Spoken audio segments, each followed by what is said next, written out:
नमस्कार. मी कुमार आशीर्वाद, जिल्हाधिकारी सोलापूर तथा जिल्हा निवडणूक अधिकारी सोलापूर. सर्वांना कल्पना असेल की 20 नोव्हेंबरला महाराष्ट्र राज्यामध्ये आणि आमच्या सोलापूर जिल्ह्यामध्ये सुद्धा विधानसभा निवडणूकची प्रोसेस पार पाडली आम्ही. 23 नोव्हेंबरला काउंटिंग झाला आणि रिझल्ट्स पण त्याच दिवशी डिक्लेअर झाले. त्यानंतर 29 नोव्हेंबरला माडशिरस तालुक्याचे मरकडवाडी गाव, माडशिरस तालुक्याच्या मरकडवाडी गावातून प्रांत आणि तहसीलदारला तिथे जे गावचे लोक होते, जे गावचे नागरिक होते, त्यांनी एक निवेदन दिला की जे रिझल्ट्स आले आहेत त्यावर आम्हाला विश्वास नाही आणि म्हणून आम्हाला चाचणी मतदान करायचे, एक्झिट पोल स्वतः बॅलेट पेपरवर करून बघायचे. आजच्या लोकप्रतिनिधित्व अधिनियम 1951 त्याच्या कलम 19A, 20 आणि 20A, कलम 19A, 20 आणि 20A त्याप्रमाणे फक्त आणि फक्त भारतचे निवडणूक आयोगला, इलेक्शन कमिशन ऑफ इंडियाला आणि त्यांचे मशिनरीला, म्हणजे आम्हाला, फक्त आम्हाला इलेक्शन कमिशन आणि त्यांच्या वतीने आम्हाला इलेक्शन करण्याची किंवा कुठल्याही निवडणूक करण्याची, लोकसभा आणि विधानसभा निवडणूक करण्याची ज्या प्रोसेस आहे ते फक्त आम्हाला करता येते. बाकी कोणालाही कुठल्याही प्रकारचा अधिकार देण्यात आलेला नाही आहे. कुठल्याही कायद्यामध्ये, कुठल्याही नियमामध्ये दुसरा कोणत्याही माणसाला असा प्रकारचा प्रोसेस करण्यासाठी, निवडणूक स्वतः करण्यासाठी अधिकार कोणालाही प्राप्त नाही आहे. म्हणून त्यांचा जे निवेदन होता ते प्रांत आणि तहसीलदारनी त्याला अमान्य केला. त्यानंतरही त्या ठिकाणी जे नागरिक होते त्यांनी असा ठरविला की आम्ही स्वतः मतदान करून बघणार. त्यामुळे 2 डिसेंबर पासून 5 डिसेंबरला प्रांत माडशिरसनी त्या ठिकाणी जमावबंदीचा आदेश काढला. CRPC 144 आणि आता भारतीय न्याय संहिता 163 कलमचा उपयोग करून त्यांनी जमावबंदीचा आदेश काढला. त्याचे उल्लंघन करण्यात आला. म्हणून 89 लोकांवर, 89 लोकांवर त्या ठिकाणी FIR दाखल झाला. भारतीय न्याय संहिता 189, 189 190 आणि 223 हे सगळे कलममध्ये त्यांच्यावर FIR गुन्हा आम्ही दाखल केला. आता बरेच लोकांच्या मनात हा प्रश्न आहे. 2-3 प्रकारचे प्रश्न आहेत. पहिला प्रश्न असा आहे की त्या ठिकाणी मरकडवाडीचे गावचे नागरिक जे आहेत त्यांना चाचणी मतदान करण्यापासून का रोखण्यात आला. दुसरा, EVM बद्दल बरेच लोकांनी सवाल उपस्थित केले, बरेच लोकांनी प्रश्न उपस्थित केले आहेत. तो हे सगळे प्रश्नांचे उत्तर देण्यासाठी आम्ही आज या ठिकाणी हा प्रेस कॉन्फरन्स ठेवला आहे. नंबर 1 जे सवाल आहे की त्या ठिकाणी लोकांना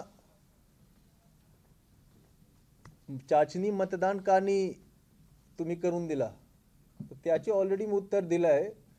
लोकप्रतिनिधित्व कायदा 1951 मध्ये कलम 19A, 20 आणि 20A मध्ये फक्त इलेक्शन कमिशन ऑफ इंडिया आणि त्यांची मशिनरी, म्हणजे की कलेक्टर आणि कलेक्टरची मशिनरी, फक्त त्यांना हे अधिकार आहे की इलेक्शन घेण्यासाठी, लोकसभा आणि विधानसभा इलेक्शन घेण्याचे अधिकार फक्त आम्हाला आहे. बाकी कोणालाही नाही आहे. कुठल्याही तरतूदमध्ये कोणालाही कुठलाही अधिकार देण्यात आलेला नाही आहे. नंबर 2, त्यांना जर रिझल्ट्सवर डाऊट असेल, ज्या EVMच्या रिझल्ट्सवर डाऊट असेल तर ते कोर्टमध्ये इलेक्शन पिटिशन फाईल करू शकतात. ते इलेक्शन कमिशन ऑफ इंडियाकडे तक्रार करू शकतात. त्याच्या मुभा आहे त्यांना. पण स्वतः चाचणी मतदान घेण्याच्या कुठल्याही प्रकारच्या मुभा कोणालाही नाही आहे. उदाहरणासाठी जर कोणाला असं वाटलं की पोलीस फोर्स बरोबर काम करत नाही, त्यांना न्यायालयातून बरोबर न्याय मिळत नाही, तो याचे असा अर्थ नाही झाला की तुम्ही स्वतःच्या पोलीस फोर्स किंवा स्वतःच्या जेल सुरू करू शकता. तो सरकारचा काम आहे, तो इलेक्शन कमिशन ऑफ इंडियाचा काम आहे, तो आमच्या ॲडमिनिस्ट्रेटिव्ह आणि कॉन्स्टिट्यूशनल मशिनरीचा काम आहे. पहिला उत्तर हा झाला. दुसरा जो प्रश्न बरेच लोकांनी उपस्थित केले EVM बद्दल, ते EVMच्या जो प्रोसेस आहे त्याच्याबद्दल मी थोडक्यात आपल्याला सांगतो. आम्ही वारंवार प्रेस कॉन्फरन्समध्ये EVM बद्दल सर्व प्रकारची आम्ही जानकारी दिली आहे. तरी सुद्धा EVM बद्दल मी पुन्हा एक वेळी त्यामध्ये काय काय सेफगार्ड्स आहे, काय काय चेक्स अँड बॅलन्सेस आहे त्याबद्दल मी विस्तारपूर्वक सांगतो. नंबर 1, EVMचा जे प्रोसेस सुरू असतो तो त्याच्या आम्ही म्हणतो फर्स्ट लेवल चेकिंग FLCचा जे प्रोसेस आहे ते प्रत्येक EVM मशीनवर आम्ही FLC करतो. त्याच्या फर्स्ट लेवल चेकिंग करतो. तो 1 ऑगस्ट पासून 31 ऑगस्ट पर्यंत FLC झाला होता. 1 ऑगस्ट 2024 पासून 31 ऑगस्ट 2024 पर्यंत FLCचा प्रोसेस झाला होता. FLCचा प्रोसेस जे आहे ते रामवाडी गोडाऊनमध्ये, सोलापूर शहरमध्ये रामवाडी गोडाऊनमध्ये झाला होता. FLCचा नियम असा असते की पॉलिटिकल पार्टीजचे, राजकीय पक्षांचे जे प्रतिनिधी आहेत त्यांच्या समोर FLC झाला पाहिजे. आम्ही त्यांना नोटीस देतो, त्या नोटीसवर त्याच्या आम्ही पोच घेतो आणि जर कोण नाही आले तर आम्ही वारंवार त्यांना कॉल करून सांगतो की तुम्ही या रामवाडी गोडाऊनला तुमच्या समोर आम्हाला FLC करायचे. त्याप्रमाणे त्यांच्या समोर हे FLC होत असते. FLC मध्ये प्रत्येक मशीनला, प्रत्येक बॅलेट युनिटला आम्ही 96 वोट देतो. बॅलेट युनिटवर 16 बटन असतात. प्रत्येक बटनला आम्ही 6 वोट देतो, 96 वोट देतो. आणि अगेन हे पॉलिटिकल पार्टीजचे रिप्रेझेंटेटिव्हचे, राजकीय पक्षचे प्रतिनिधीचे समोर हा पूर्ण प्रोसेस होत असते. त्यानंतर FLC मध्ये अगेन 1% मशीनवर आम्ही 1200 वोट देतो, 2% मशीनवर 1000 वोट देतो आणि पुन्हा 2% मशीनवर आम्ही 500 वोट देतो. आणि या व्यतिरिक्त जे बाकी शिल्लक मशीन आहे त्यावर प्रत्येकवर 96 वोट देतो. आणि सर्व जे प्रोसेस आहे ते राजकीय पक्ष प्रतिनिधीच्या समोर झाला होता रामवाडी गोडाऊनमध्ये. त्यांचे सही आहे, आमच्याकडे त्यांचा व्हिडिओ आहे. त्यानंतर जे प्रोसेस असते हे FLC केल्यानंतर आम्ही परत ते रामवाडी गोडाऊनमध्ये ठेवतो. त्यानंतर 22, 23 आणि 24 ऑक्टोबरला हे सर्व मशीन्स आम्ही त्या ठिकाणी पाठवलं होतं. अकलूजला पाठवलं होतं. अकलूजच्या ज्या आमच्या गोडाऊन आहे, त्या स्ट्रॉंग रूम आहे, त्या ठिकाणी आम्ही पाठवला होता. जेव्हा रामवाडी गोडाऊन आम्ही काढला होता, रामवाडी गोडाऊन उघडून आम्ही मशीन्स काढला होता, त्या दिवशी सर्व राजकीय पक्ष, जे मोठे मोठे राजकीय पक्ष आहेत त्यांचे जिल्हा प्रतिनिधीच्या समोर आम्ही काढला होता. त्यांचे सही आहे आणि आमच्याकडे व्हिडिओ पण आहे, ते नंतर आम्ही प्रेसच्या सोबत शेअर करू. रामवाडी गोडाऊनतून ज्या व्हेकलमध्ये आम्ही हे मशीन्स टाकला होता त्याचे GPS वर आम्ही ट्रॅकिंग केला होता. आणि सर्व जे राजकीय पक्षचे प्रतिनिधी आहेत त्यांचे अधिकार आहे, त्यांचे अधिकार आम्ही प्रदान केला होता ECIच्या आदेशान्वये की तुम्ही तो गाडीच्या फॉलो पण करू शकता तुमच्या स्वतःच्या गाडीमध्ये. त्यानंतर अकलूजमध्ये महाराष्ट्र राज्य वाखर महामंडळ हा गोदाममध्ये ते स्ट्रॉंग रूम स्थापित केला होता. जेव्हा त्या ठिकाणी अकलूजच्या स्ट्रॉंग रूममध्ये हे सर्व मशीन्स पोहोचले होते 22 तारीख, 23 तारीख आणि 24 तारीखला, तो 22 ऑक्टोबरला जे प्रतिनिधी उपस्थित होते राजकीय पक्षचे त्यांचे मी नाम सांगतो. श्री संतोष शंकर राऊत, शिवसेना उद्धव बाळासाहेब ठाकरे गटचे हे प्रतिनिधी होते. त्या ठिकाणी ते अकलूजमध्ये उपस्थित होते. 23 तारीखला आणि 24 तारीखला श्री अनिलजी तानाजी साठे, महाराष्ट्र विकास सेना पक्षचे, श्री बाबासाहेब विश्वनाथ कारंडे, शिवसेना उद्धव बाळासाहेब ठाकरे गटचे, आणि श्री कबीर मुलानी PRP पक्षचे, हे सर्व जे प्रतिनिधी होते त्यांचे समोर आम्ही मशीन अकलूजमध्ये ठेवला. त्यानंतर 9 नोव्हेंबरला EVMचे आम्ही पेअरिंग केला होता, CUBUचे पेअरिंग केला होता. पुन्हा त्यामध्ये राजकीय पक्ष किंवा उमेदवारचे प्रतिनिधीचे समोर हा प्रोसेस झाला होता. त्यावेळी श्री जीवन उत्तमराव जानकर, श्री तुकाराम ठवरे, श्री हरी पालवे, श्री उमेश देवकते, श्री दादासाहेब गालफाडे हे सर्व लोक त्या ठिकाणी उपस्थित होते. त्यांचे समोर आम्ही EVM पेअरिंग 9 नोव्हेंबरला केला होता. 10 नोव्हेंबर आणि 11 नोव्हेंबरला आम्ही EVMच्या कमिशनिंग केला. 10 नोव्हेंबरला श्री संतोष राऊत, श्री निलेश ननवरे आणि श्री अनिल साठे यांची उपस्थितीमध्ये झाला होता. ते व्हिडिओमध्ये आमच्याकडे आहे आणि त्यांची सही पण आमच्याकडे आहे. 11 तारीखला जी कमिशनिंग झाली होती त्यामध्ये जे उमेदवार आहेत श्री उत्तमराव, जे उमेदवार होते श्री उत्तमराव शिवदास जानकर, त्यांच्याकडून जे प्रतिनिधी उपस्थित होते त्यांचे नाव श्री दत्तात्रय सुरेश येडके होता. उमेदवार श्री राज यशवंत कुमारचे प्रतिनिधी ते स्वतः उपस्थित होते. श्री दादा विश्वनाथ लोखंडे उमेदवार आहेत, ते स्वतः उपस्थित होते. ॲडव्होकेट श्री मनोज कुमार उत्तम सुरवसे हे उमेदवार आहेत आणि स्वतः उपस्थित होते. श्री त्रिभुवन विनायक धाइंजे हे उमेदवार आहेत आणि त्यांचे प्रतिनिधी श्री दादासाहेब गालफाडे हे उपस्थित होते. त्यांच्या समोर ईव्हीएमचा जे प्रोसेस आहे तो पूर्ण झाला होता. ईव्हीएम कमिशनिंगचा जे प्रोसेस आहे त्याबद्दल मी थोडक्यात सांगतो. त्या दिवशी आम्ही ईव्हीएमच्या मशीनवर आम्ही बॅलेट पेपर टाकतो. प्रत्येक मशीनमध्ये आम्ही पुन्हा 16 वोट देतो. 16 बटन असतात BU-वर आणि प्रत्येक बटनला आम्ही वोट देतो. आणि 5% जे मशीन आहेत ईव्हीएमचे 5% ईव्हीएम मशीनवर आम्ही 1000 वोटचे एक मॉक पोल करतो. हे 5% मशीन कुठले असतील हे आम्ही त्या ठिकाणी जे राजकीय पक्षचे उमेदवार किंवा त्यांचे प्रतिनिधी जे उपस्थित असतात त्यांना आम्ही विचारतो की तुम्ही निवड करा की कुठले 5% ईव्हीएम मशीनवर 1000 वोट करायचे. आणि आम्ही त्यांना प्रोत्साहित करतो की तुम्ही स्वतः ते वोट बटन दाबून तुम्ही स्वतः वोट करून बघा. तर हे सर्व प्रोसेस त्यांच्या समोर आहे, ते व्हिडिओमध्ये पण आहे, त्यांची सही पण आहे.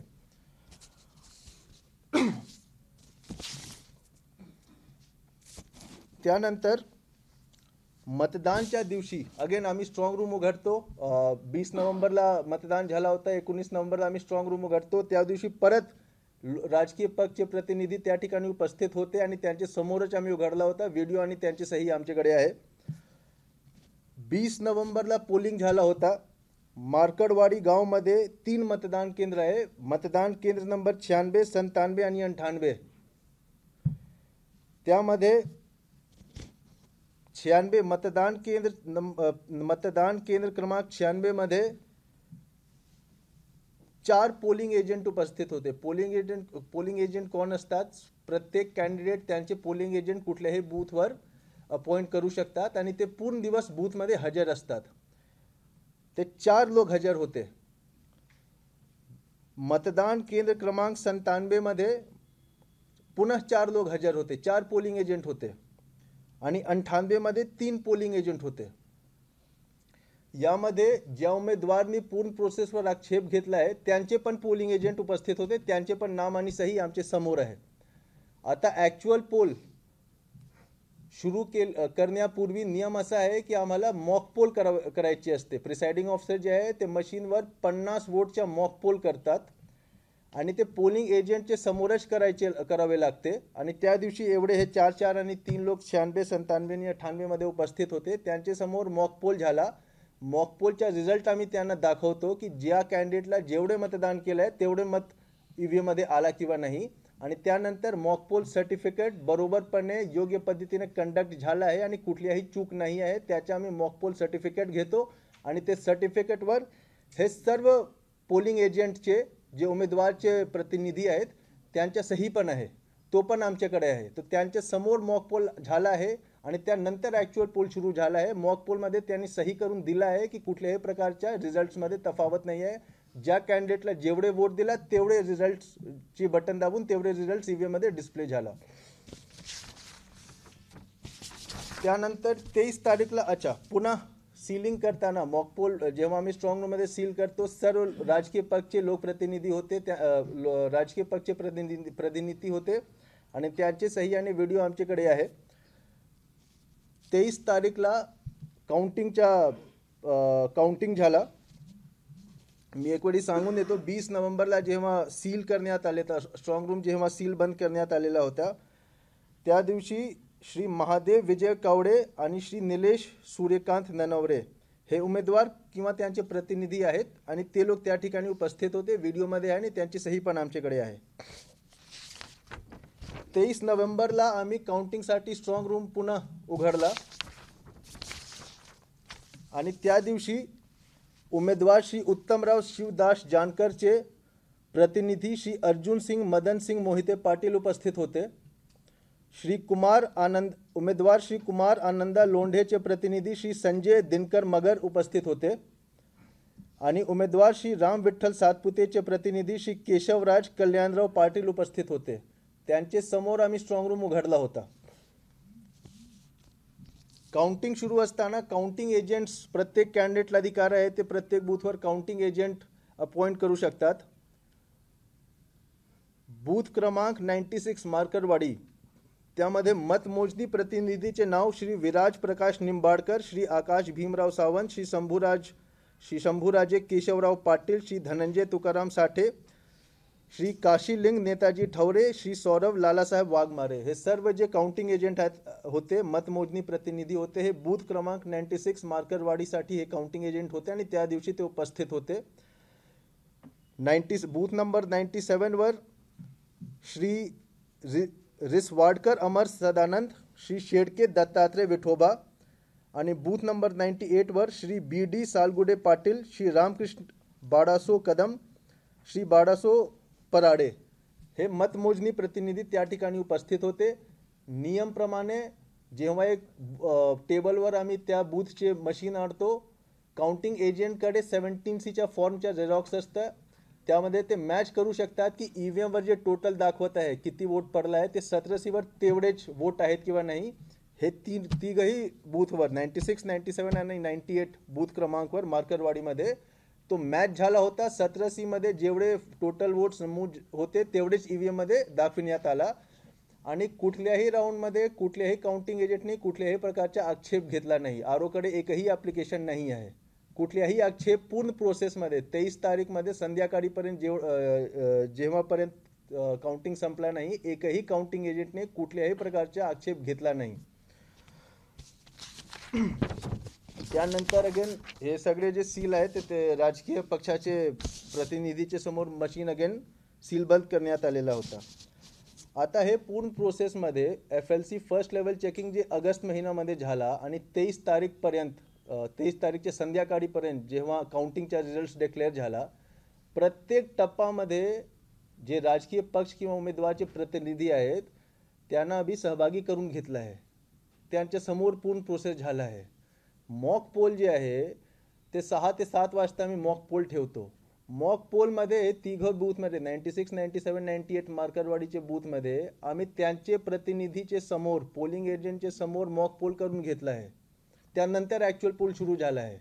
मॉक पोलमध्ये कुठल्याही प्रकारच्या गडबडच्या कुठल्याही त्यांनी हे नाही दिला. मॉक पोल सर्टिफिकेटवर त्यांची सही आहे. त्यानंतर प्रश्न असा आहे की ॲक्च्युअल पोलमध्ये गडबड करण्याचे आक्षेप ते कसा घेऊ शकतात. तर हे EVMचा हा एक भाग झाला ज्यामध्ये आम्ही सर्व सांगितलं की जे एक प्रोसेसमध्ये राजकीय पक्ष किंवा उमेदवाराचे प्रतिनिधीला सहभागी करून त्यांचे समोर आम्ही सर्व प्रोसेस करतो. नंबर 1. नंबर 2, EVMचा जे टेक्निकल ॲस्पेक्ट आहे त्याबद्दल मी थोडं सांगतो.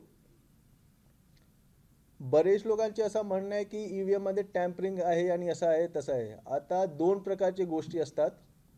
एक मॅलफंक्शन EVM झाला, मॅलफंक्शनिंग झालं त्यामध्ये, आणि एक टॅम्परिंग आहे. मॅलफंक्शनिंग म्हणजे काय झाला की जेव्हा आम्ही तो मशीनला तयार करतो कुठल्या प्रकारच्या आम्हाला चूक दिसली, ऑन नाही झाला, रिझल्ट डिस्प्ले नाही झाला, बॅटरी कमी दाखवला, अशा प्रकारची चूक दिसते.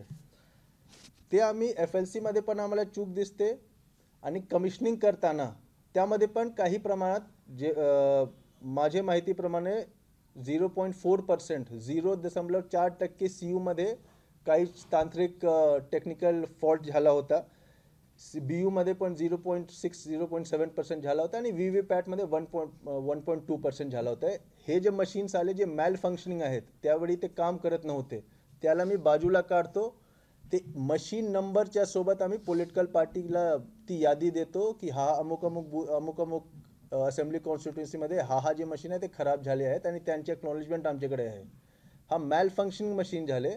दुसरा भाग आहे टॅम्परिंग. टॅम्परिंग म्हणजे काय झालं की तुम्ही वोट एक कॅन्डिडेटला देतो पण रिझल्ट जे आहे ते दुसरा कॅन्डिडेटला दिसते. आजपर्यंत एकही असा केस कोणालाही सापडला नाही आहे. कुठल्याही मॉक पोल असो जेवढे चेकिंग झाले आहेत एकही असा केस सापडला नाही आहे. EVM जे आहे ते इलेक्ट्रॉनिक मशीन आहे, त्याच्या बॅटरी संपू शकते, रिझल्ट नॉट डिस्प्ले, त्याच्या डिस्प्ले युनिट हे खराब होऊ शकते. पण असा एकही केस नाही आला आहे की वोट एक कॅन्डिडेटला गेला आहे आणि त्यानंतर तो रिझल्ट दुसऱ्या कॅन्डिडेटला दाखवला आहे. आणि हे सगळे प्रोसेसमध्ये FLC मध्ये प्रत्येक ब्यूला 96 वोट देऊन 1% EVMला 1200 वोट देऊन 1%, 2% EVMला 1000 वोट देऊन त्यानंतर 2% EVMला 500 वोट देऊन त्यानंतर कमिशनिंगमध्ये प्रत्येक ब्यूला प्रत्येक कॅन्डिडेटला 1-1 वोट देऊन 5% मशीनमध्ये 1000 वोट देऊन आणि त्यानंतर पोलिंग डेच्या दिवशी मॉक पोलमध्ये प्रत्येक मशीनमध्ये 50 वोट देऊन हे प्रत्येकमध्ये. आणि हे सर्व प्रोसेसमध्ये जसं मी सांगितलं राजकीय पक्ष प्रतिनिधी आणि उमेदवारचे प्रतिनिधी त्यांच्या समोर हे प्रोसेस झाला आहे. कुठल्याही पूर्ण भारतमध्ये पूर्ण महाराष्ट्रामध्ये सोलापूरमध्ये कुठेही असा दिसला नाही की मॉक पोलमध्ये किंवा कमिशनिंग किंवा FLC मध्ये वोट तुम्ही दुसऱ्या माणसाला देता आणि तुमच्या हे दुसऱ्या माणसाला जाता. नंबर 1. नंबर 2, जे EVM मध्ये जे मायक्रो कंट्रोलर असतो that is one time programmable.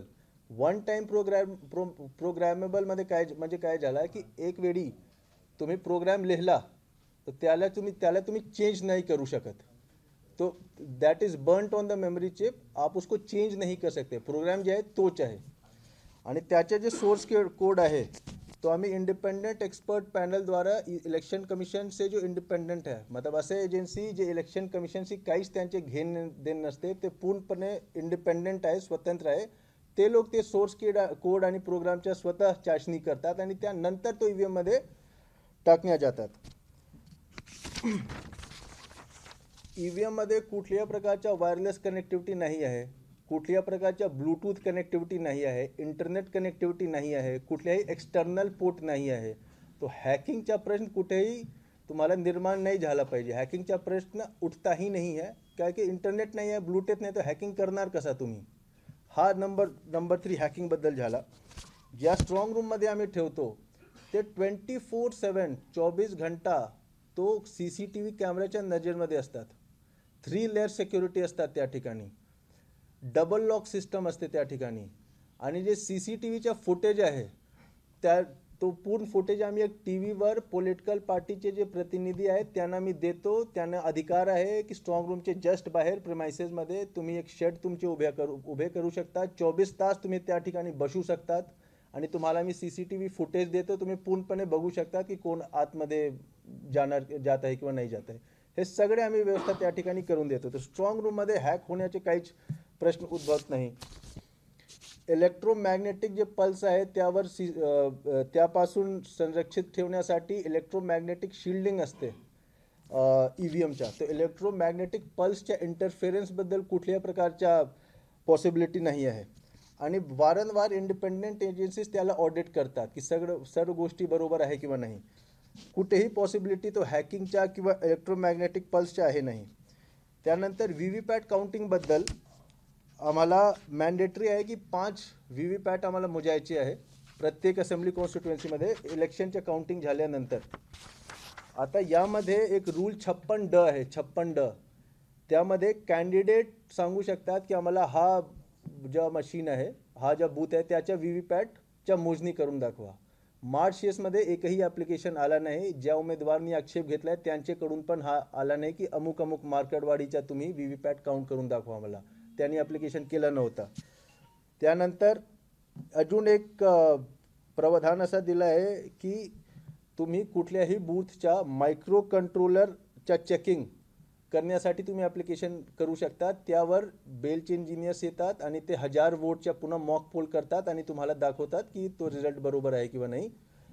त्याच्याबद्दल पण मार्चपासून कुठल्याही प्रकारचे ॲप्लिकेशन आमच्याकडे आलं नाही. आता हे सगळे EVM बद्दल मी टेक्निकल ॲस्पेक्ट सांगितला. त्यामध्ये पॉलिटिकल पार्टीच्या किती जास्त इन्व्हॉल्वमेंट आम्ही करून ठेवतो, त्यांच्या समोर सगळे गोष्टी पारदर्शकप्रमाणे करण्यासाठी आम्ही त्यांना सहभागी करून घेतो. हे सर्व गोष्टीबद्दल मी डिटेलमध्ये विस्तारपूर्वक सांगितलं आहे. तिसरं असं आहे की जेव्हा आपण आक्षेप करतात तर आपला पुरावे द्यावे लागते. जर मी सांगितलं की हा माणसने अपराध केला आहे तर मला साबित करावे लागेल तर तो माणसने अपराध केला आहे. तो माणसला साबित नाही करायचे आहे की त्यांनी अपराध केला नाही आहे. तर जर आक्षेप आहे, आपल्याला आक्षेप आहे तर आपण पुरावे सादर करा. इलेक्शन कमिशन ऑफ इंडियाकडे सादर करा, आमच्याकडे सादर करा किंवा हायकोर्टमध्ये सादर करा. कुठल्याही प्रकारच्या पुरावे मी म्हणतो तो आतापर्यंत त्यांनी सादर केला नाही आहे. जेवढे वोट अपेक्षित आहेत तेवढे वोट मिळाला नाही, हे कुठल्या प्रकारचे एव्हिडन्स नसतो आहे. तो हा एक गोष्टी असा लक्षात ठेवला पाहिजे. चौथा असा आहे की त्या ठिकाणी मी चाचणी जे मॉक पोल जे थांबवून दिला मरकरवाडीमध्ये, त्याच्या क्रेडिबिलिटी काय आहे. आम्ही जे चेक्स अँड बॅलन्सेस ठेवतो EVM मध्ये, त्यामध्ये मी विस्तारपूर्वक सांगितलं की आम्ही किती एक एक पॉईंटवर आम्ही काय काय चेक्स अँड बॅलन्सेस काय काय सेफगार्ड्स ठेवतो. आपण जे चाचणी जे एक्झिट पोल करत आहात, चाचणी मतदान करत आहे, त्याचे काय क्रेडिबिलिटी आहे, आपण काय काय सेफगार्ड ठेवता आणि कुठला काय गॅरंटी आहे की मी ज्याला ॲक्च्युअल पोलमध्ये ज्याला वोट केला त्याला तो माणसला आम्ही हे मॉक पोल जे तुम्ही कंडक्ट करणार होता त्यामध्ये तुम्ही तोच माणसला वोट करणार आहे प्रत्येक माणूस, ह्याचे कुठल्याही प्रकारची गॅरंटी नाही आहे.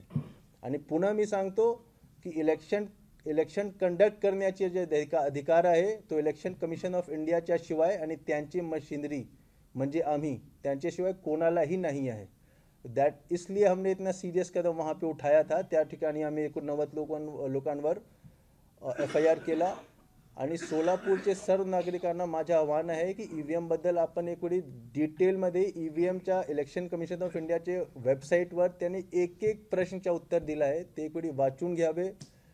डाऊट असेल तर आम्हाला विचारावे. पण अशा प्रकारची EVMवर एक नो कॉन्फिडन्स तयार करून जर आम्ही काम केला तर हे खरंच आमच्या लोकशाहीसाठी एक खूप धोकादायक बाब आहे. आणि अगेन ECI.gov.in वर आपण FAQ सेक्शनमध्ये आपण कृपया इकडे पाहावे, फ्रिक्वेंटली आस्क्ड क्वेश्चन. त्यामध्ये प्रत्येक गोष्टीच्या त्यांनी खूप डिटेलमध्ये ECIने उत्तर दिलं आहे. ते सगळे पाहून आपल्याला पण लक्षात येईल की हा ज्या होत होता मार्करवाडीमध्ये आणि ज्या प्रकारचे हे तयार करण्यात आलेलं आहे ते अगदी चुकीचे आहे. आणि म्हणूनच आम्ही हे सगळे कदम त्या ठिकाणी आम्ही घेतला होता. धन्यवाद. रूल 56D सांगितलं आपण, हो. व्हीव्हीपॅट मोजायचं, हे किती दिवसात त्यांनी ऍप्लिकेशन आपल्याकडे द्यायला हवं? त्याच दिवशी ना, त्याच दिवशी जेव्हा आम्हाला असं नियम कसा आहे मी थोडा विस्तारपूर्वक सांगून देतो. 5 EVM आम्हाला मॅन्डेटरी मोजायची असते. पण 5 EVM मोजण्यापूर्वी ज्या व्हीव्हीपॅटवर रिझल्ट डिस्प्ले नाही झाला आहे, मतलब आम्ही रिझल्टच्या बटन दाबला आणि काहीच डिस्प्ले नाही झाला, त्याचे व्हीव्हीपॅट आम्हाला मोजावे लागते, हा ना. नंबर 2, ज्या ठिकाणी मॉक पोलचा रिझल्ट प्रिसाइडिंग ऑफिसरने क्लिअर नाही केला, जे 50 वोट आम्ही मॉक पोल देतो त्याचे रिझल्ट क्लिअर करावे लागते, त्यानंतर ॲक्च्युअल मतदान सुरू करावे लागते. एक ठिकाणी प्रिसाइडिंग ऑफिसरने ते मॉक पोलचा रिझल्ट क्लिअर नाही केला होता, त्याच्या मला मोजावे लागते. पण तोच कंडिशनमध्ये मोजावे लागते की जर जे विनिंग मार्जिन आहे तो वोट्स इन EVM पेक्षा कमी आहे तेव्हाच आम्ही मोजतो, नाही तर आम्ही तो मशीनला बाजूला ठेवतो. असा समजा की विनिंग मार्जिन 30,000 आहे आणि त्या मशीनमध्ये 800 वोट आहे, तर त्याच्या मोजण्यात कुठल्या प्रकारचा अर्थ नाही आहे, रिझल्ट चेंज होणार नाही. आणि थर्ड जे आहे तो आम्ही रूल 56D मध्ये जर कॅन्डिडेटने ॲप्लिकेशन केला की हा बूथचा व्हीव्हीपॅट मला मोजून पाहिजे, तर ते ॲप्लिकेशन करू शकतात. मार्चेसमध्ये कुठल्या प्रकारचा असा ॲप्लिकेशन आला नाही. आणि त्यानंतर हे सगळे केसेस संपल्यानंतर आम्ही 5 व्हीव्हीपॅट मशीनच्या RO चिठ्ठी काढतात, हा ना, त्यांच्या समोरच, आणि चिठ्ठी काढून ज्याच्याला जे बूथ क्रमांक आला त्याच्या बूथची आम्ही व्हीव्हीपॅट मोजणी करतो. उमेदवारांना फेर मतमोजणीची मागणी करण्याचा अधिकार उमेदवारांना, ती प्रक्रिया कशी आहे? करेक्ट. कसं आहे की जसं तुम्ही सांगितलं, तुम्ही अगदी बरोबर सांगितलं की त्यांना फेर मतमोजणी मागण्याचा अधिकार आहे, करून घेण्याचा अधिकार नाही आहे. ते पूर्णपणे निवडणूक निर्णय अधिकारीचे अधिकार आहे. त्यामध्ये नियम असा आहे की मोस्टली पोस्टल बॅलेटबद्दल एक संभ्रम असू शकते की हा पोस्टल बॅलेट आहे, रिजेक्ट करायचे की ॲक्सेप्ट करायचे, त्यावरही असू शकते.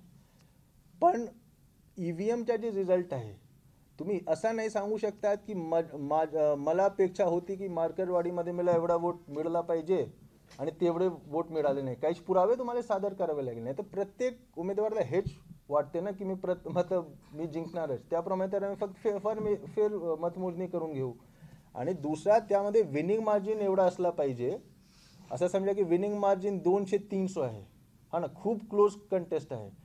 त्यामध्ये ते लोक रिटर्निंग ऑफिसर कॅन डिसाईड की ठीक आहे अमुक बूथचे जे मशीन आहे ते परत आणा, आम्ही त्याच्या मोजणी करू. आणि तिसरा त्यामध्ये असं आहे की मतमोजणी करताना तुमचे काउंटिंग एजंटनी आक्षेप घेतला होता काय? तुमचे काउंटिंग एजंटनी आक्षेप घेतला नाही. तुमचे मतमोजणी प्रतिनिधी जे आहेत त्यांनी पूर्ण दिवस आक्षेप घेतला नाही. शेवटची तुम्ही सांगता की नाही पूर्ण मतमोजणी मला परत करून द्या, तसं नाही चालणार. तुमच्याकडे पुरावेसोबत कारण असला पाहिजे. कारण नसेल तर आम्ही कसं मतमोजणी करून देऊ तुम्हाला. फेरमतमोजणीची प्रक्रिया आपल्याला विचारायची. फेरमतमोजणीची तोच आहे ना, ॲप्लिकेशन ते करू शकतात. आणि आरो हे काही निकष त्यांनी दिला आहे की मतलब विनिंग मार्जिन किती आहे, खूप कमी आहे काय. आणि जेवढा विनिंग मार्जिन आहे, असं समजा 2 प्रकारचे फेरमतमोजणी असतात, एक पार्शियल आणि एक टोटल. पार्शियलमध्ये मला अमुक बूथचे मशीनच्या परत तुम्ही मशीन आणा, मी त्यावर आम्ही परत बघू त्याचे रिझल्ट. आणि दुसरं आहे की तुम्ही पूर्ण असेंब्ली कॉन्स्टिट्युएन्सीच्या फेरमतमोजणी करा.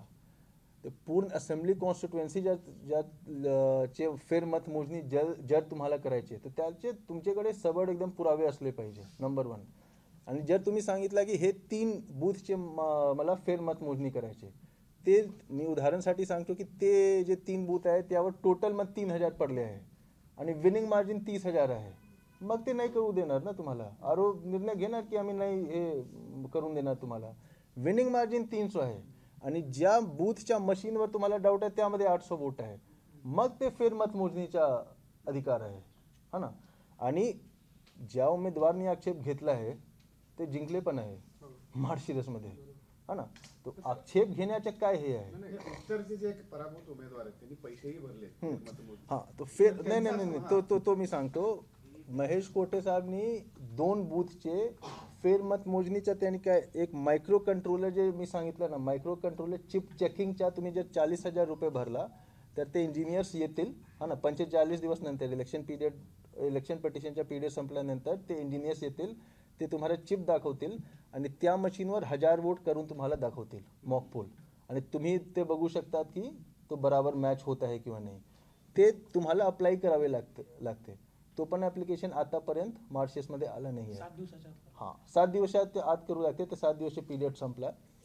तर ते जर त्यांनी सांगितलं असतं की हे 3 जे हे आहेत तुमचे हे जे 3 बूथ आहे 96, 97, 98 मार्करवाडी, मी 40,000 रुपये प्रति बूथ भरतो, 1,20,000 आणि मला तुम्ही करून दाखवा मॉक पोल, तर आम्ही करून दिलं असताना. तो त्याप्रमाणे उत्तर सोलापूरमध्ये उमेदवार महेश कोटे साहेबनी 2 बूथसाठी केलं आहे ना.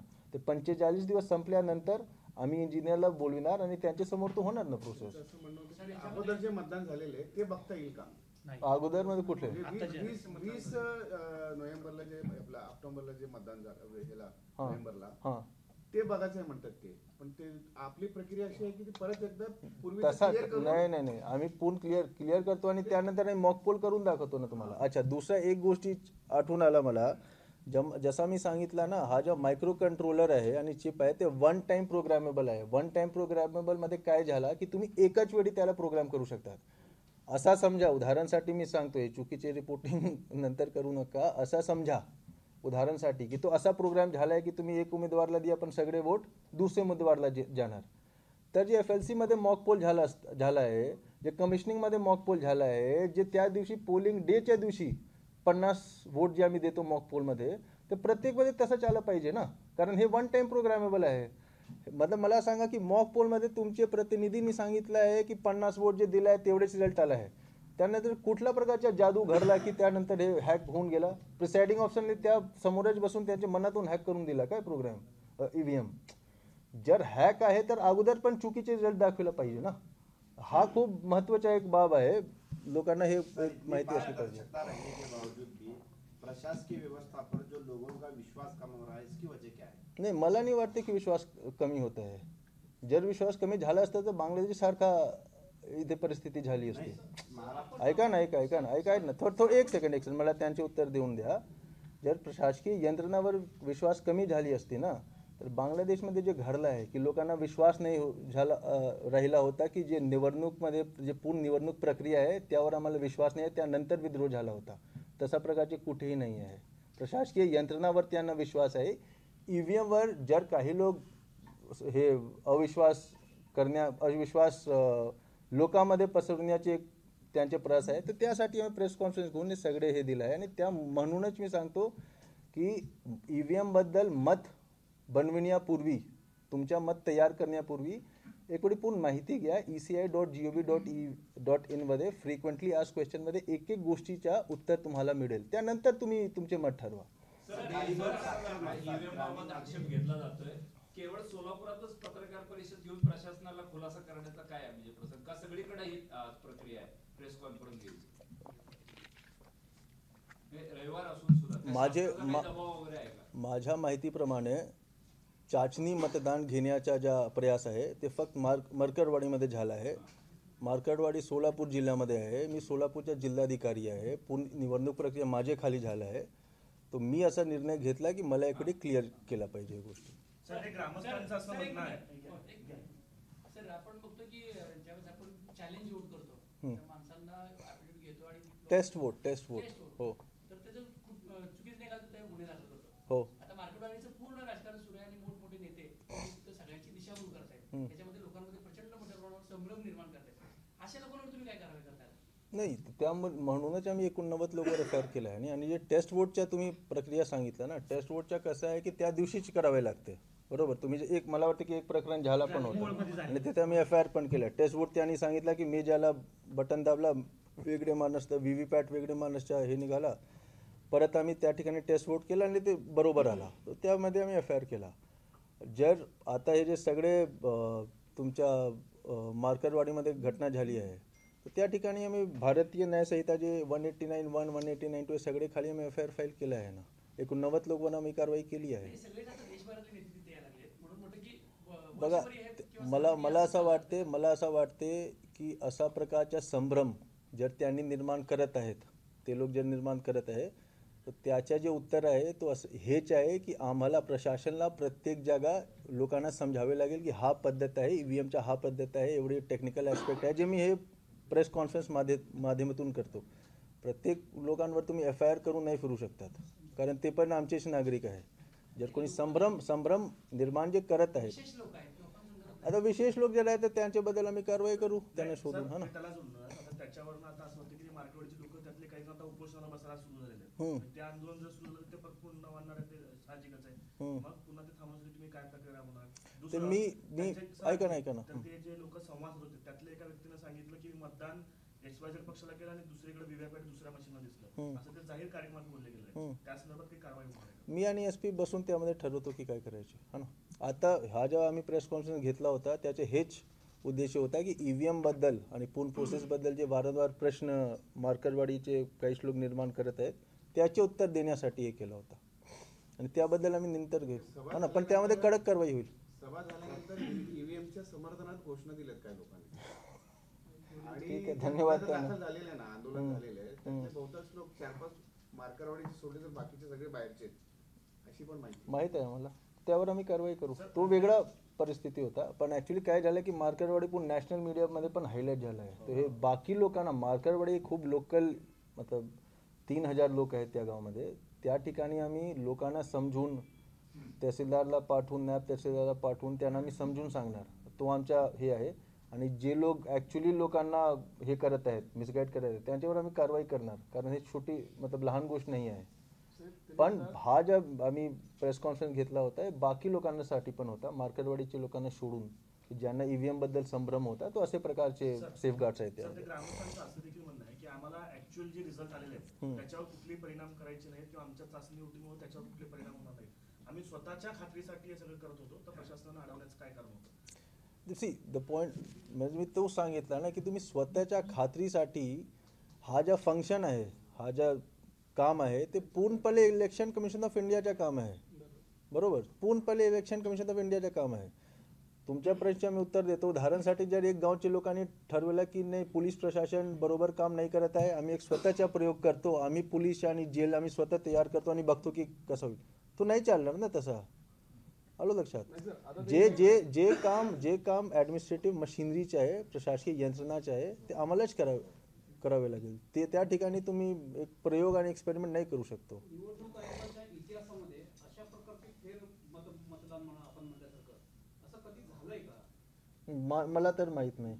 आता ते निवडणूक आयोगाकडे जाणार आहे आणि समजा निवडणूक आयोगाने जर त्यांना परमिशन दिली त्या गावापुरती हे रिलेशन असं आहे की आपण मुद्दे सांगितले पारदर्शकतेबद्दल त्याच्यामध्ये आणखी पारदर्शकता येण्याच्या दृष्टीने सुधारणा होणे काही अपेक्षित असं काही तज्ञांचं म्हणणं आहे. बघा कसं आहे ते त्यांनी नाही ऐका ना तर हे जनरल तुम्ही हे नाही करू शकत. तुम्ही आम्हाला सांगा ना की कुठे कुठे तुम्हाला अजून इन्व्हॉल्वमेंट पाहिजे तुमच्या मतलब हे मतलब सांगितलं नाही पाहिजे, पण आता असा हे आहे, परिस्थिती अशी आहे की FLC साठी जे 30 दिवस चालते ना, ते डेप्टी डी इथे बसले आहेत, त्यांना विचारा, त्यांना एक एक माणूसला कॉल करावे लागते की कृपया तुम्ही येऊन हे करा, एक माणूस तर असला पाहिजे, तुमच्या समोर झाला पाहिजे. आम्हाला त्यांना हे करावे लागते. कमिशनिंगचा जे प्रोसिडियर असते तो जवळपास 2 दिवस 3 दिवस चालते.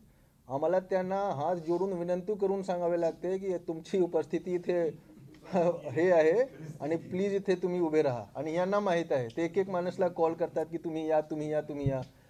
जे 5 कमिशनिंगच्या जे 5% मशीनवर 1000 वोट जे द्यावे लागते ना, तर आम्ही त्यांना विनंती करून सांगतो की तुम्ही कृपया 10 वोट तर टाका, 20 वोट तर टाका, आम्हाला रिपोर्ट पाठवायचे, आम्हाला व्हिडिओमध्ये आला पाहिजे, तुमची सही पाहिजे आम्हाला.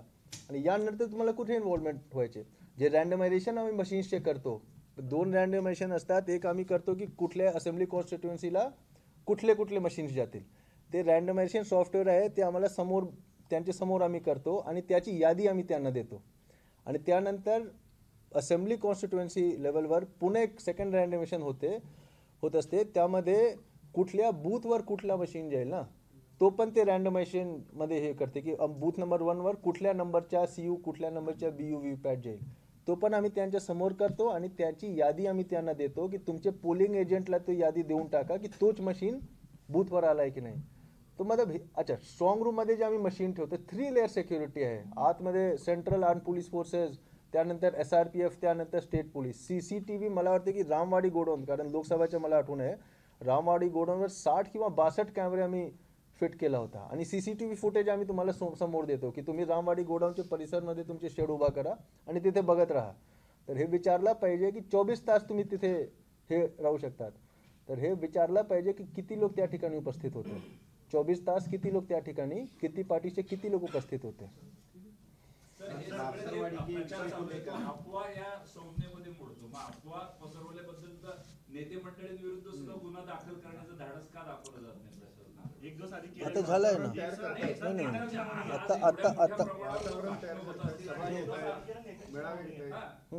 पुन्हा एक प्रश्न सांगा ना तुमच्या.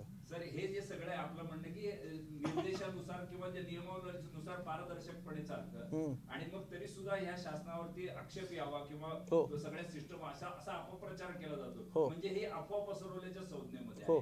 मग आज जर उघडपणे येऊन जर ते लोक असं आव्हानात्मक बोलत असतील प्रशासनाला, तर आजच्या लोकांविरुद्ध सुद्धा गुन्हे दाखल होणार आहेत की नाही? आज जे लोक बोलले आहेत, नंबर 1 जे उमेदवारांनी आक्षेप घेतला होता सगळीकडे, त्यांच्यावर आम्ही त्या दिवशी गुन्हा दाखल केला आहे. 89 लोकांवर गुन्हा दाखल केला आहे. आता किती गुन्हा दाखल करायचे, काय करायचे नाही, ते प्रशासकीय भाग आहे. फक्त गुन्हा दाखल जर तुम्ही करत फिरला ना, तर लोकांना काय वाटतं की खरंच काही झालं असेल, त्यामुळेच हे लोक एवढे हे आहे. तर जसं मी सांगितलं की आमचे डबल स्ट्रॅटेजी राहील. एक तर आम्ही कारवाई पण करू, त्यावर ज्यांच्यावर कारवाई करायची त्यांच्यावर आम्ही करू, आणि दुसरा नायब तहसीलदार प्रांत तिथे जाऊन थोडे दिवसानंतर तिथे जाऊन लोकांना समजून पण सांगतील. हे दोघं मतलब तुम्हाला स्ट्रॅटेजी करूनच ठेवावी लागते. जसं मी सांगितलं की शेवटची मार्करवाडी जे आहे ते आमच्या जिल्ह्यामध्ये आहे, त्याचे नागरिक आमचेच लोक आहे. सर्वांच्यावर गुन्हा दाखल करणे हे योग्य राहणार नाही. आम्ही ते ऐका ना 89 ऐका हा, तर त्यांच्यावर पण कारवाई होईल, त्यांच्यावर पण कारवाई होईल, त्यांचे ऐका ना त्यांच्यावर पण कारवाई होईल. ठीक है, हाँ ये पूरा अच्छा. आता हे मतलब मराठी बोलून माझे हिंदी फार हे झालं आहे. छोटा बोल देता हूँ.